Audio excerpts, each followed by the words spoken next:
शिरडी की समाधि में मेरे प्राण बसे हैं। ये शिरडी साईं बाबा की असली मूर्ति है। इसे मेरे दादाजी ने 1954 में बनाया था और शिरडी साईं बाबा की मूर्ति बनाते वक्त उन्हें कुछ खास अनुभव भी हुए थे। किसी भी मूर्ति को बनाने के लिए प्रोफाइल फोटोग्राफ बहुत महत्वपूर्ण होता है। यहाँ वो उपलब्ध नहीं था। मेरे दादाजी ने काम शुरू किया। उन्होंने पहले मिट्टी का मॉडल बनाया। उन्हें बाबा के चेहरे के बारे में कुछ अहम बातें जाननी थी और उनकी सही पसंद के बारे में भी। उन्होंने बाबा से प्रार्थना की, अगर आप हमारी सहायता करेंगे तो ये मूर्ति दुनिया में बेमिसाल मूर्ति बन जाएगी। एक दिन वो सुबह 7 बजे स्टूडियो खोलने आ गए। इससे पहले वो लाइट जला पाते, उन्होंने रोशनी की एक चमक देखी और बाबा स्वयं वहां थे।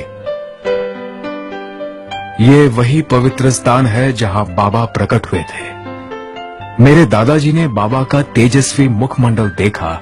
उनके गुरु के आशीर्वाद से उनके सभी संदेह दूर हो चुके थे। गुरु यानी श्री साईं बाबा। ऐसे अनुभवों के साथ उन्होंने मूर्ति पर लगातार काम किया। पहले ही नजर में कमेटी के सदस्यों द्वारा मूर्ति पसंद कर ली गई और ये बाबा की असली मूर्ति है। और इसी मॉडल से समाधि मंदिर में जो बाबा की मूर्ति है वो बनाई गई थी। मूर्ति को स्थापित करते समय बाबा के सहयोगी स्वामी साईं शरणानंद, लक्ष्मीबाई तथा अन्य लोग उपस्थित थे।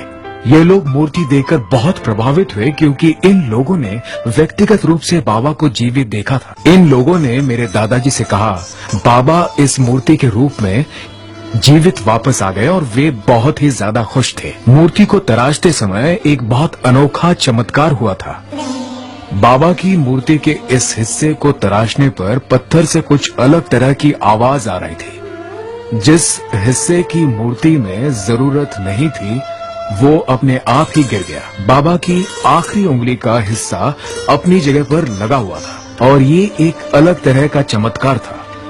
मेरे ख्याल से शिरडी साईं बाबा वहां उपस्थित थे और दादाजी का हथौड़ा उन्हीं की कृपा से चल रहा था और उन्होंने ही ये सब कुछ किया।